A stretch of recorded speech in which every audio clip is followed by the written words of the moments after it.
तो मैं आपका होस्ट के मोहन आपका हार्दिक स्वागत करता हूं अपने YouTube channel IAS with Hari Mohan पर। आज का जो वीडियो है हमारा काफी इंटरेस्टिंग होने वाला है, क्योंकि आज हम डिस्कस करने वाले हैं आप सभी के साथ में भारत और चीन के डिस्प्यूट को, जो कि बॉर्डर डिस्प्यूट्स हैं, उनको आज हम डिस्कस करने वाले हैं। इस बॉर्डर डिस्प्यूट के अंदर सबसे पहले एक चीज जान लीजिएगा कि जब दो बाजार के अंदर या दो शेर जंगल में खड़े हो जाते हैं तो कोई अपनी ताकत के दम पर किसी एरिया में अपने आप को कंट्रोल से जीत लेता है और कोई दूसरा अपने एरिया को कहीं पर कब्जे में ले लेता है। तो ये दो शेरों वाली जो कहानी है असलियत में भारत और चीन की सेम कहानी है, जिसके अंदर जिसको जहां जिस समय मौका मिला उसने उस जमीन को हथिया लिया। ये पुराने समय की बात है, हालांकि अब तो एक एक इंचेस का सबको पता है, लेकिन जिसको जहां पे जो मौका मिला उसने उसको हथिया लिया। तो आज हम जो डिस्कस करने वाले हैं बॉर्डर डिस्प्यूट, इधर अगर आप नक्शे में देखेंगे तो सबसे पहला डिस्प्यूट हमारे पास ये वाला सेक्शन आ रहा है जिसे हम अक्साई चीन कहते हैं। अक्साई चीन वो वाला सेक्शन है जो जम्मू और कश्मीर का कायदे से जो डिवीजन हुआ था, जो मैकमोहन की लाइन खींची गई थी ब्रिटिश रूल के खत्म होने पर आजादी के समय, तो कायदे से ये जो लाइन है ये भारत के कंट्रोल में थी। अक्साई चीन का जो सेक्शन था भारत के कंट्रोल में था। लेकिन अगर बात की जाए तो कुछ विवादों के बाद और 1962 के युद्ध के बाद में ये वाला जो पूरा अक्साई चीन का सेक्शन है ये अब चाइना के कंट्रोल में। लेकिन अब दोनों देशों का जो विवाद है अभी भी इस मुद्दे पर है कि ये जगह मेरी है या ये जगह तुम्हारी है। हालांकि पंचशील योजना के आधार पर जो दोनों देशों के बीच में पंचशील डॉक्ट्रिन पैक्ट की बात की जाए तो दोनों में कायदे से कोई डिस्प्यूट नहीं होना चाहिए। लेकिन आप सभी जानते हैं कि कागजी कार्यवाही को जानना और असलियत भूतल पर उसकी सत्यता को निर्धारित कर पाना बहुत डिफिकल्ट होता है, बिल्कुल अलग होता है। सेम इसी प्रकार से हमारे पास दूसरा सेक्शन यहां पर आ रहा है जब हमारा बॉर्डर टच होता है सिक्किम वाले सेक्शन पर, जहां पर डोकलाम का इशू क्रिएट हो रहा है। यह भी एक मुद्दा है जिस पर आज बहुत ज्यादा विवाद है और सबसे ज्यादा विवाद तो इसी सेक्शन पर है, जिस पर लगभग 3000 हमारी जो फोर्सेस हैं, 3000 जो हमारे जो रेजिमेंट्स हैं लगभग इस ग्रुप पर लगी हुई हैं और बहुत भारी मात्रा में है। कभी धक्का मुक्की होती है, कभी कुछ, और कभी कभी तो बहुत ज्यादा भारी मुद्दा बन जाता है आपस में युद्ध का। तो ये डोकलाम वाला जो मुद्दा है ये अभी भी कंट्रोल से बाहर है, जो कभी भी बातचीत के द्वारा सुलझाने की दोनों देशों ने कोशिश ढंग से नहीं की। जहां पर चाइना रिजिड होता है तो भारत सॉफ्ट होकर बात करना चाहता है, और भारत अगर रिजिड हो जाता है तो चाइना उसे ताकत के दम पर खींचना चाहता है। अब तीसरा मुद्दा हमारे पास जो आता है ये मैकमोहन लाइन का अरुणाचल प्रदेश का हिस्सा है। ये अरुणाचल प्रदेश का हिस्सा जो है ये उस समय का युद्ध वॉर है जिस समय में चाइना ने आजादी मिलते के साथ ही 1959 के अंदर क्या किया, तिब्बत पर अटैक कर दिया। उस समय तिब्बत के साथ ये अरुणाचल प्रदेश एक साथ माने जाते थे, तो चाइना का मानना ये था कि जब तिब्बत को जीत लिया तो अरुणाचल प्रदेश ऑटोमेटिकली मेरे कंट्रोल में आ गया।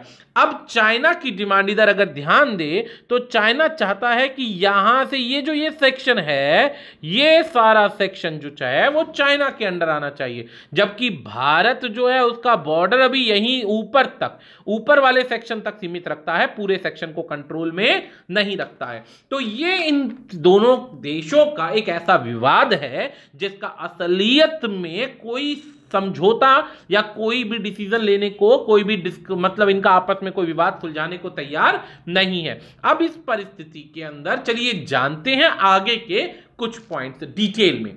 तो सबसे पहले अगर हम बात करते हैं तो भारत जो है लगभग 15,106.7 किलोमीटर का लैंड बॉर्डर शेयर करता है चाइना और अलग अलग कंट्रीज के साथ में, जबकि अगर समुद्र तल के बात करें अदर टेरिटरीज जो हमारे साथ जुड़ रही हैं आइलैंड की, उससे अगर हम बात करें तो 7,516.6 किलोमीटर का टेरिटरी का बॉर्डर है हमारा, जो लगभग हमारा 7 देशों से जुड़ता है। सबसे ज्यादा बड़ी बात आपको क्या जाननी है कि इन सभी देशों के साथ में कोई ना कोई विवाद, कोई ना कोई मुद्दा है। तो आज का जो हमारा मुद्दा डिस्कस होना है वो होना है सिर्फ चीन के साथ। लेकिन आप सबको पता होना चाहिए कि कौन से बॉर्डर कौन सी जगह पर किस देश के साथ सबसे ज्यादा मिलता है। तो सबसे पहली चीज आपके पास सामने आती है कि बांग्लादेश के साथ दोस्तों 4096.7 किलोमीटर का बॉर्डर टच होता है। चीन के साथ 3500 यानी 3488 किलोमीटर का, पाकिस्तान के साथ ऐसे ही 3223 किलोमीटर का। नेपाल एक अकेला एक ऐसा देश है जिसके साथ इंडिया का कोई ज्यादा सा डिस्प्यूट किसी भी मुद्दे पर नहीं है। म्यांमार की बात करते हैं तो 1643 किलोमीटर, भूटान के साथ 699 किलोमीटर और अफगानिस्तान के साथ 106 किलोमीटर। जिसमें ज्यादा मेजर जो मुद्दों का डिस्प्यूट है ये इन दोनों कंट्रीज का है जो इस समय भारत के कट्टर विरोधी हैं। और इन दोनों के नाम मैं आपको पहले बता चुका हूं, चाइना और पाकिस्तान। चाइना और पाकिस्तान कहने को इस समय एक ही थाली के चट्टे बट्टे हैं। तो आपस में पाकिस्तान अपने आका को खुश करने के लिए लैंड का पोर्शन गिफ्ट कर देता है जो एलओसी सेक्शन है, और इधर चाइना क्या करता है, उधर से जमीन खींचने की कोशिश करता है, सीपैक के थ्रू रास्ता बनाने की कोशिश करता है और इस डिस्प्यूट के होने के बाद अदर डिस्प्यूट क्रिएट कर रहा है। आपको पता होगा वन बेल्ट वन रोड वाला सिस्टम भी बनाया जा रहा है जिस पर आपका लैंड लाइन, रेलवे और बसेस, रोड सब कुछ चलाने का मूड है, पाइपलाइंस डालने का विचार है। खैर उस मुद्दे पर हम आगे वीडियो बनाएंगे।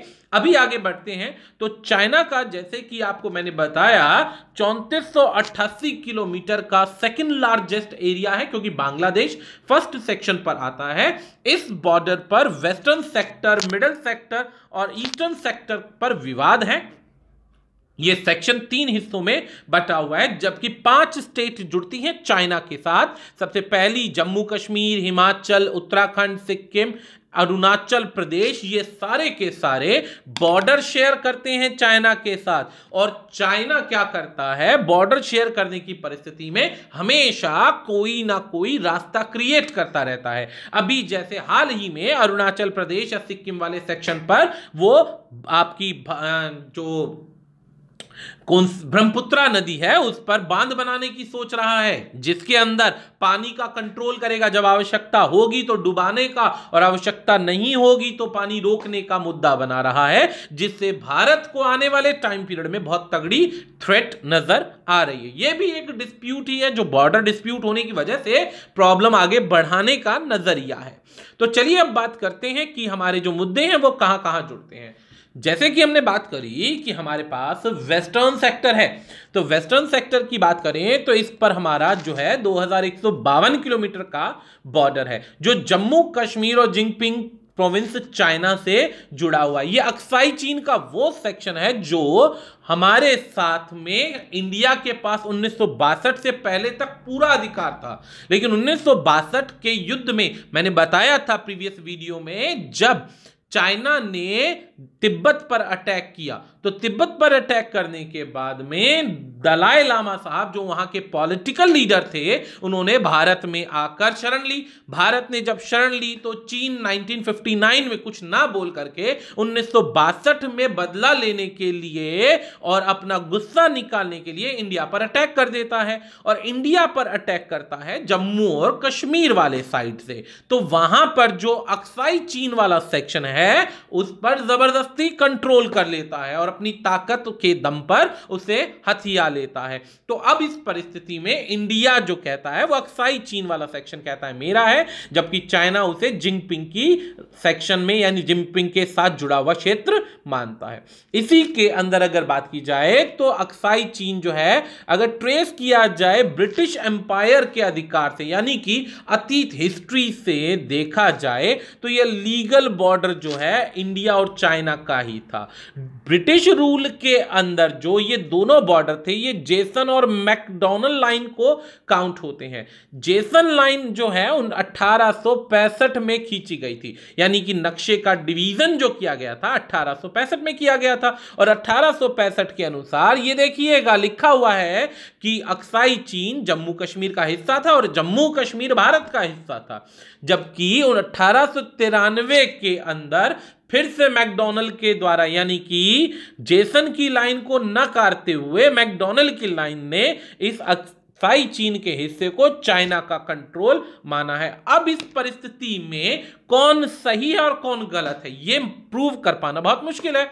इंडिया कंसीडर करता है, जेसन लाइन को करेक्ट मानता है कि ये मेरा हिस्सा है, जबकि चाइना कंसीडर मैकडोनल्ड लाइन को करता है कि ये लेटेस्ट इश्यू के अनुसार ये मेरा हिस्सा है। तो ये एक ऐसा विवाद है, या तो इन दोनों को जीवित किया जाए तो पॉसिबल नहीं है, तो मरे भी जमाना हो गया। तो अब ये प्रूव कैसे होगा? ये प्रूव अब यही डिस्प्यूट विवाद से बढ़ता जाएगा।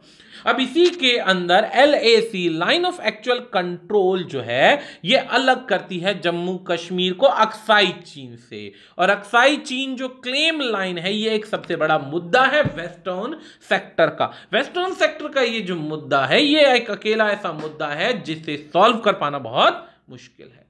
मिडिल सेक्टर की बात करते हैं, यदि मिडिल सेक्टर यानी कि हमारा मुद्दा नंबर 2, ये 625 किलोमीटर का दायरा है जो चीन लद्दाख से नेपाल के बीच में हिमाचल और उत्तराखंड को बॉर्डर को टच करता हुआ आता है। ये तिब्बत चाइना का सेक्टर है। हालांकि ये ज्यादा डिसएग्रीमेंट लेकर नहीं आ रहा है, लेकिन मुद्दा यहां पर भी है कि यहां पर भी लैंड का पोर्शन है, यहां पर ये आपस में विवाद में रहते हैं कि कौन सा प्लेस किसका है किसका नहीं है। असल में तो साधारण सी बात है, चाइना एक ड्रैगन के रूप में भारत की पूरी जमीन को हड़पने का प्रयास कर रहा है, क्योंकि अपनी जनसंख्या विस्फोट के कारण, जब अपनी जनसंख्या विस्फोट हो रही है, रिसोर्सेज कम पड़ रहे हैं, तो आसपास के मुद्दों पर, आसपास की जगहों को जब तक नहीं हड़पेगा तो अपनी परिस्थितियों पर वो काबू नहीं पा पाएगा। लेकिन इस बात पर जो लड़ने के लिए विवाद पर अपोजिट साइड में अगर बात करें तो भारत है, और भारत जो है सदैव चाइना की आंखों में एक कंकड़ की तरह रहा है, जिसके अंदर वो कभी चाइना से दबा भी नहीं है और चाइना से कभी लड़ा भी नहीं है। और चाइना जानकर बार बार ऐसी कोशिश करता है जिससे भारत के साथ में जल्दी से कोई झगड़ा या युद्ध हो जाए। लेकिन भारत कितनी भी परिस्थितियों में अपनी पंचशील पैक्ट की कंडीशंस को नहीं भूलता और चाइना उकसाने का प्रयास करता रहता है। तो चलिए अब बात करते हैं ईस्टर्न सेक्टर की। ईस्टर्न सेक्टर जो है 1140 किलोमीटर लॉन्ग बॉर्डर, जो लॉन्ग बाउंड्री है ये शेयर करता है। इसमें ये ईस्टर्न जो है भूटान, तालुपास, ट्राई जंक्शन को, तिब्बत, इंडिया और म्यांमार के सेक्शन को जोड़ता है। ये अकेला एक ऐसा सेक्शन है जहां पर एक साथ 3 देश जुड़ रहे हैं। अब तिब्बत, क्योंकि जाहिर सी बात है किसका, उसका चाइना के सेक्शन में है, म्यांमार अलग कंट्री हो गया, इंडिया की बारी बात हो रही है। तो this boundary is called McMahon line. ये भी वही लाइन है जिसे कलम से नक्शे पर पोत दिया गया था। एक ऐसा इतिहास जो जीवन भर कभी समाप्त नहीं होगा जब तक युद्ध या एक देश पूरी तरह समाप्त नहीं हो जाता। ये जो बाउंड्री है, ये जो बॉर्डर है, हिमालय की क्रस्ट से नॉर्दर्न वाटरशेड में ब्रह्मपुत्र और अलग अलग ये काफी सारी नदियों के ब्रेक को क्रॉस करता है, जिसमें हमारे पास केमांग, सुभानश्री, दिहांग, लोहित रिवर्स, ये सब चीजें आती हैं। चाइना कंसीडर करता है मैकमोहन लाइन को इलीगल। देखिए ध्यान दीजिएगा, चाइना वेस्टर्न सेक्टर पर तो मैकडोनल्ड की लाइन को एक्सेप्ट करता है, नीचे मैकमोहन की लाइन को इलीगल स्वीकार करता है और उसको एक्सेप्ट नहीं करता। क्या एक्सेप्ट नहीं करता? दैट तिब्बत रिप्रेजेंटेटिव्स ने साइन किया था इसे शिमला के अंदर मैकमोहन लाइन को, जो कि not having right to do so, जिसके अंदर कोई अधिकार नहीं थे। अब इस बात को पता करने से एक बात पता चलती है कि जब चाइना के पसंद की बात होती है, फेवर की बात होती है, तो उस फेवर वाली परिस्थिति में चाइना खुशी खुशी हर बात को स्वीकार कर लेता है कि चलो जी ये मेरे हक की बात है, ये मेरे फेवर का है, तो मैं इसे स्वीकार कर लेता हूं। और जहां पर उसकी जमीन एक्चुअल में ऐतिहासिक रिकॉर्ड्स के अनुसार दूसरे देशों की निकलती है या इंडिया की निकलती है, तो उस परिस्थिति में वो युद्ध की परिस्थिति में आ जाता है। तो चलिए अब बात करते हैं भारत का डोकलाम इशू, जो तिब्बत भूटान के ये बीच का सेक्शन है, ये जानकर हाईलाइट किया गया है यहां पर। ये देखिएगा, ये डोकलाम इशू है। चाइना यहां पर रोड बनाने के प्रयास कर रहा है ताकि मिलिट्री व्हीकल्स को आसानी से लाया जा सके। अब मिलिट्री व्हीकल्स को आसानी से लाया जा सके तो जाहिर सी बात है किस लिए चाहिए मिलिट्री व्हीकल्स। जाहिर सी बात है यदि पाकिस्तान तो आएगा नहीं, भारत ही है यहां पर, और भारत अगर यहां पर है तो इस परिस्थिति में यदि युद्ध होता है तो भारत को आसानी से हथियारों के साथ हराया जा सके और चाइना के हथियारों की आवाजाही पर किसी भी प्रकार की कोई भी रोक ना लगे। तो उस परिस्थिति के अंदर यहां पर रोड बनाई गई। हालांकि भारत को घेरने के लिए मैं एक वीडियो और बनाऊंगा जिसमें चाइना की सीपैक की नीति और इसके बाद वन बेल्ट वन रोड और एक और बनेगा string of pearls. String of pearls, इन तीनों से आपको पता चल जाएगा चाइना की रणनीतियों के बारे में कि किस तरीके से वो भारत को चारों तरफ से घेर कर दबाना चाहता है और जो आपका व्यापारिक मुद्दे हैं, व्यापार के रिलेशन है, उनको खराब करना चाहता है कि उसको दबाया जा सके। इस परिस्थिति में भी आपको एक वीडियो मिल जाएगा। खैर, अब बात करते हैं डोकलाम इशू की। तो इंडिया और चाइना की हमेशा फौजें जो हैं आमने सामने तैनात रहती हैं सिक्किम में। चाइनीज इसे डोंगलोंग कहते हैं, इंडियंस इसे डोकलाम कहते हैं। तो खैर, बोलने के इशू से खास फर्क नहीं पड़ेगा कि हम इसे डोकलाम कह रहे हैं, डोंगलोंग कह रहे हैं, डोकलू कह रहे हैं, मतलब एक ही है कि भाई वो वाला परिस्थिति जो यहां पर तीनों देशों के साथ में जुड़ रहा है ट्राई जंक्शन के लिए। अब ये जो ट्राई जंक्शन है ये ग्रोइंग टेंशन है भारत और चीन के लिए, एक ऐसा हड्डी का मुद्दा है जिसके अंदर दोनों लड़ना भी नहीं चाहते हैं। याद रखिएगा, दोनों लड़ना भी नहीं चाहते और दोनों इस पोर्शन को छोड़ना भी नहीं चाहते। टेंशन बढ़ती जा रही है और दोनों एक दूसरे के एंटी हैं और इस परिस्थिति में हर एक सेक्शन ने 3000 ट्रूप्स यानी फौजी बेड़े खड़े कर रखे हैं कि युद्ध होगा, जो शुरू करेगा अंत हम करेंगे, ये वाली परिस्थिति पर लगे हुए हैं। इसके अंदर काफी ज्यादा स्ट्रेटेजिक सिग्निफिकेंस दिखाया जा रहा है दोनों देशों के द्वारा। चाइना जानकर ईंटों का अपने सैनिकों के द्वारा बॉर्डर बनवाता है बार बार यहां पर, और हिंदुस्तानी जो सैनिक है उस बॉर्डर को उठाकर चाइना के बॉर्डर पर रख देते हैं, यानी ईंटें उठाकर जो पत्थर, बड़े बड़े पत्थर हैं, उनसे वो बॉर्डर को खिसकाता रहता है। ऐसी परिस्थिति में धक्का मुक्की और हाथापाई होती है, लेकिन दोनों तरफ से एक भी प्रकार से गोलीबारी नहीं होती है। ये बात याद रखिए, क्योंकि दोनों ही जानते हैं कि युद्ध हुआ, अगर एक देश खत्म हुआ तो दूसरे के पास खुद के सर्वाइवल के लिए भी कुछ नहीं बचेगा। तो ये जो एक नेक टू नेक का कंपटीशन है यहां पर, ध्यान रखिएगा, और दोनों ही युद्ध नहीं चाहते लेकिन अपनी जमीन भी नहीं छोड़ना चाहते। ये लगभग 25 से 40 किलोमीटर का दायरा पड़ता है। अब डोकलाम की जो आपस की प्रॉक्सिमिटी है, सेंसिटिव है, चिकन नेक है कि कौन किसको कहां पर दबा जाए। यहां पर सिलीगुड़ी कॉरिडोर है which is extremely narrow stretch, बहुत बारीकी का स्ट्रेच, बहुत मार्जिन है यहां पर जो कनेक्ट करता है नॉर्दर्न ईस्टर्न एरिया जो बाकी इंडिया के साथ में है। तो बाकी इंडिया के साथ में है तो चाइना कभी नहीं चाहेगा कि वो इस रास्ते को छोड़े, जबकि इंडिया किसी भी परिस्थिति के अंदर अपनी जगह को छोड़ने को तैयार नहीं है। तो ये था सारा का सारा डोकलाम का इशू। आशा करते हैं आपको ये वीडियो समझ में आया होगा। अगली वीडियो में जैसा हमने बताया आपको बैक टू बैक कुछ अच्छी ऐसी वीडियोस जो चाइना से संबंधित इंडिया के रिलेशंस को दर्शाएगी, उसकी हम आपको वीडियोस देते रहेंगे। आज के लिए इतना ही, धन्यवाद।